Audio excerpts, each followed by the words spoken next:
Webblogging isn't such a graceful word. For me, personally, it sounds like a worded drudgery, the way cereals can be soggy, skies can be foggy, and the way minds can be groggy. But for now, it's too late to rename this shortened word for weblogging. Widespread blogging is nevertheless one of the most engaging internet developments of the past few years. As a medium, it gives rise to many new and worthy voices and plays a new and vital force in shaping opinions, political realities, trends, and even our language. I believe that a blog is simply a tool to use for someone who's got something to say.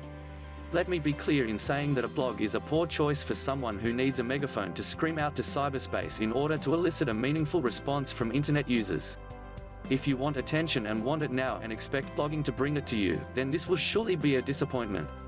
However, if you like to write and engage others on subjects of which you have some command or experience, then it's a wonderful application with which you can interact with people who share similar interests as you. The hype is well founded. Anyway, here's a list of blogging tips. 1. Be topical. Cohesiveness in message is not optional. Readers may or may not be interested in your topic, but if your message is haphazard, that few will bother remembering to return to your blog because it essentially would offer nothing to remember. This doesn't mean blogs can't jump from subject to subject.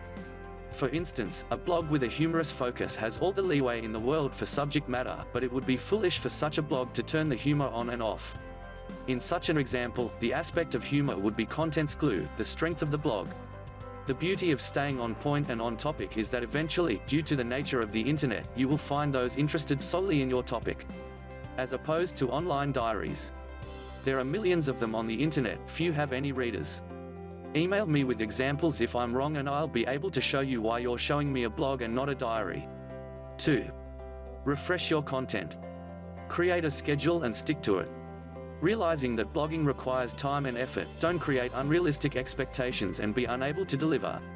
An occasional lapse or holiday is generally understood, but readers returning to find stale, outdated content are going to find another blog with similar content.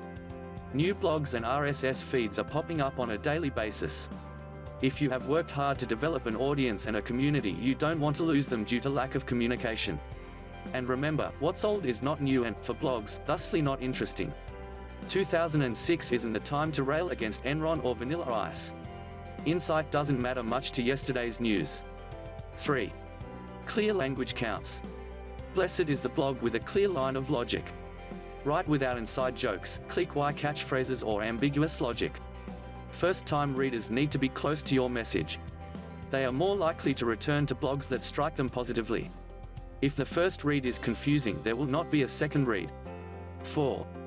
Feed the spiders. Search engines take notice of active blogs, and blog search engines are especially sensitive to activity. If nothing else, search engines are smarter today than they were yesterday and are only getting smarter. In constantly improving, they are seeking to aggregate quality. Quality blogs are updated several times a week, if not daily, as opposed to once or twice a month. I don't mean to scare you, but a big spider is watching, so dance for them. 5. RSS. Think of RSS like a magic to blogging world, because that's the effect it's had. RSS feeds are a way to exponentially sound your voice to the interested.